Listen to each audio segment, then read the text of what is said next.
మనిషికి ప్రకృతి గురించి పూర్తిగా తెలియదని రీసెంట్గా జరిగిన ఒక డిస్కవరీతో మళ్ళీ ప్రూవ్ అయింది. అదేంటంటే మనం చిన్నప్పటి నుండి పుస్తకాల్లో ఆక్సిజన్ ఉత్పత్తి అనేది సహజంగా ఫోటోసింథసిస్ అనే పద్ధతి ద్వారా జరుగుతుందని నేర్చుకున్నాం. అంటే సూర్యకిరణాలు చెట్ల మీద పడి దాడ జరిగే క్రియ వల్ల ఆక్సిజన్ అనేది ఉత్పత్తి అయ్యిందని నేర్చుకున్నాం. కానీ రీసెంట్గా శాస్త్రవేత్తలు డిస్కవర్ చేసిన అంశం ఏంటంటే 4000 మీటర్ల లోతులో, అంటే సూర్యకిరణాలు కూడా వెళ్ళలేని లోతులో సముద్ర మట్టాన ఆక్సిజన్ అనేది ఉత్పత్తి అవుతుందని తెలియజేశారు.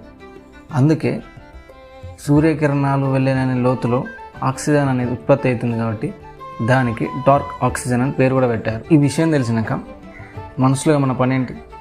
ఎలాగూ భూమి మీద ఉన్న ఆక్సిజన్ మొత్తాన్ని నాశనం చేసినాం, అలాగే ఇప్పుడు కూడా సముద్రంలో ఉన్న ఆక్సిజన్ కూడా నాశనం చేస్తే అయిపోతుంది.